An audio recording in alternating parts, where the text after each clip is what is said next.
You asked for it, and here we are. Today's video is all about rain, and let me just say, this one took a serious toll on my mental health. Honestly, watching it gave me the same kind of cringe millennials get when they revisit Twilight. It's beautiful to look at, sure, but historically accurate? Not even close. Still, I thought we could use its aesthetic drama as a springboard to talk about the early years of Mary, Queen of Scots, and the French court at the time. Was Mary's love for Francis really that intense? Did Nostradamus actually predict anything useful? Let's talk about all that and more in today's video. Welcome back to Female Tales. I'm Yulia, and together on this channel, we explore the stories of remarkable women from history.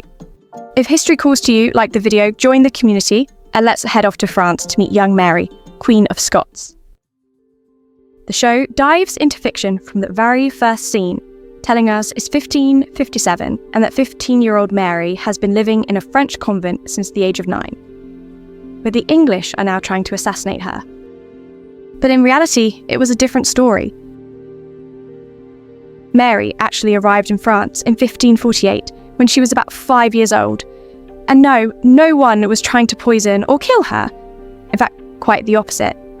She was being hidden from Henry VIII. See, our favourite marriage enthusiast wanted to marry her off to his son, Edward. Politically, a smart move. They even signed the Treaty of Greenwich, but the Scottish Parliament later cancelled it, which seriously pissed Henry off. So, what did he do? Started an 8-year-long war known in history as the Rough Wooing. Yes, that's literally what it was called. Charming, right? Because there were fears Mary might be kidnapped.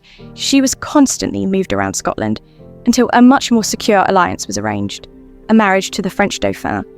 As a result, Mary spent 13 years in France, growing up at the French court, and that really is the cornerstone of her story.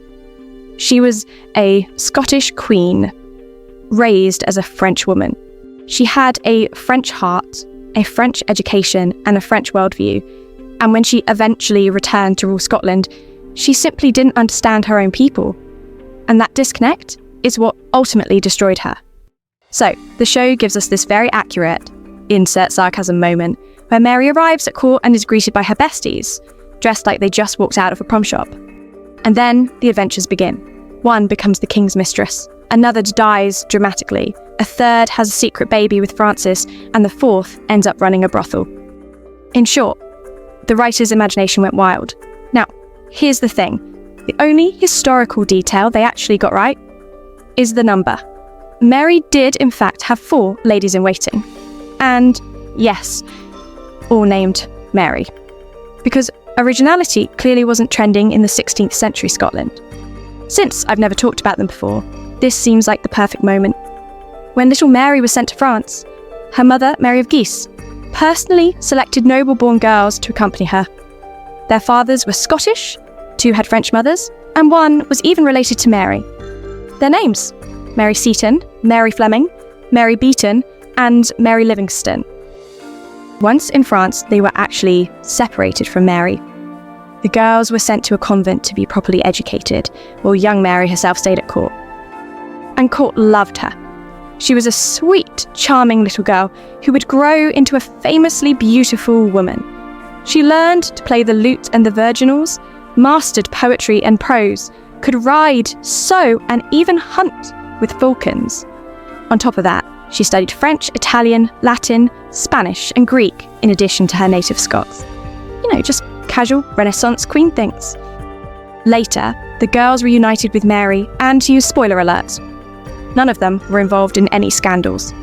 No secret pregnancies, no executions, no royal affairs, no managing brothels. All 4 of them returned to Scotland with Mary. 3 got married, and 1 stayed with her even during her long imprisonment in England. Judging by how much Mary supported and stayed connected to them over the years, it's clear they shared something special. So yeah, the show really did them dirty. No need to kill them off or give them dramatic storylines they never lived. Reality was already interesting enough. And then, right on cue, appears the show's version of a passionate heartthrob, Sebastian, the illegitimate son of the king, and Diane de Poitiers. Now, if you saw last week's video about Catherine de Medici, you'll remember I mentioned that King Henry II did have 3 illegitimate children, 1 daughter, Diane of France, and 2 sons, both named Henry. Yes, apparently it was a popular name for boys at the time. Who needs originality, right? But here's the twist. None of these children were from Diane de Poitiers. They were all from different women. So, Sebastian is 100% a fictional creation of the show. Same goes for the creepy disfigured daughter of Catherine de Medici, Clarissa, who hides in the castle dungeon. That character, also pure fiction. In reality, Catherine de Medici had no illegitimate children. She was actually deeply devoted to her husband. But I have to admit something. In this show, I kind of loved the way they portrayed Catherine. The attitude, the sharp mind, the "I'll do anything for my family" energy. It actually matches how I imagine her. But yes, the show still gave her plenty of fake drama.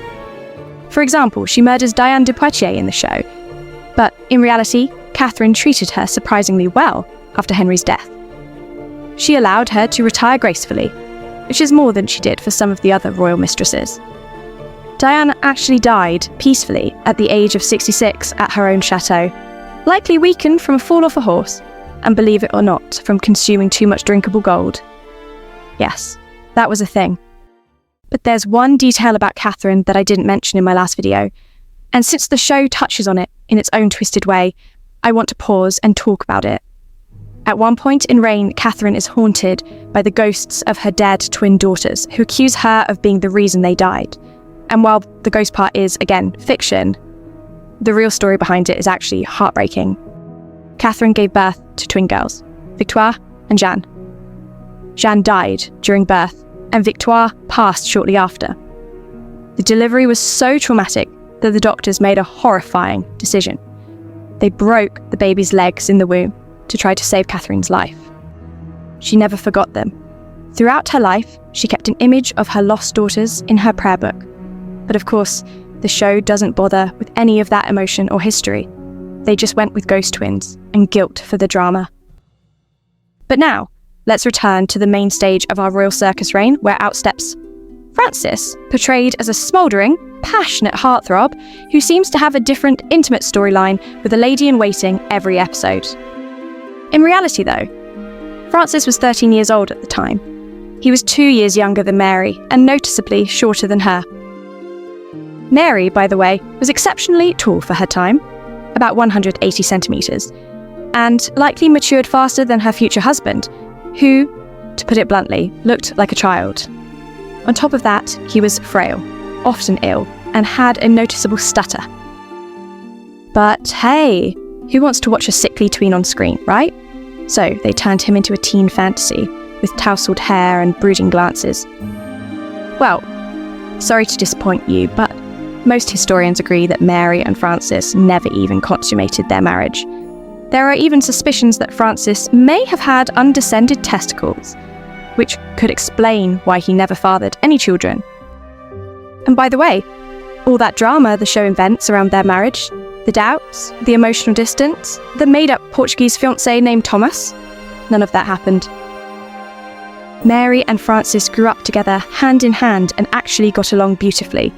As Henry II once said, "From the very first day they met, my son and she got on as well together as if they had known each other for a long time." But, to be fair to the show, and yes, I'll give credit where it's due, they did get one thing right: Mary's white wedding dress. Now, of course, it didn't look like some sparkly say yes to the dress special like it does on screen. But the idea of Mary wearing white on her wedding day, that's actually true, and kind of a big deal. Because back then, white wasn't a typical wedding colour at all. In fact, Queen Victoria wouldn't make that trendy until 3 centuries later. At the time, in France, white was considered a mourning colour. Remember how Diane de Poitiers wore only black and white while mourning her husband? Yeah, that was the vibe. But since white clearly looked amazing on Mary, they went for it. And her dress was described as a robe whiter than the lily, but so glorious in its fashion and decorations that it would be difficult, nay, impossible, for any pen to do justice to its details. Her train was 12 yards long and so heavy with jewels that 2 of her ladies had to carry it behind her as she walked. And to complete the look, she wore a golden crown and a pendant absolutely covered in gemstones. Courtier Pierre de Brantôme wrote that she was 100 times more beautiful than a goddess of heaven. Her person alone was worth a kingdom. Not sure if that wedding dress was some kind of bad omen, but the whole plot of the show basically revolves around Nostradamus' prophecy that Francis will die if he marries Mary. Now, Nostradamus did actually make predictions for the royal family, but they were about King Henry II, not Francis. He famously predicted Henry's death in a jousting accident. As for Catherine de Medici's children, Nostradamus supposedly made horoscopes for them. We don't have exact details, but according to legend, he told the Queen that all her sons would become kings, and that she would outlive them all. And honestly, that was mostly true. 3 out of her 4 sons did become kings of France, and she really did outlive all of them, except Henry III, who was assassinated just 7 months after her own death. Also, let's clear something up. By the time all this was happening, Nostradamus was no longer the mysterious hot guy they show in Reign. He was basically a grandpa, pushing 60. And since we're talking about Henry II, can we talk about how the show turns him into this awful, borderline, insane man? And then, for the finale, has Francis kill him while dressed as Montgomery? Yeah, none of that happened. In real life, Henry II wasn't exactly a sweetheart, but he was definitely mentally stable till the very end, and by all accounts, not a bad man.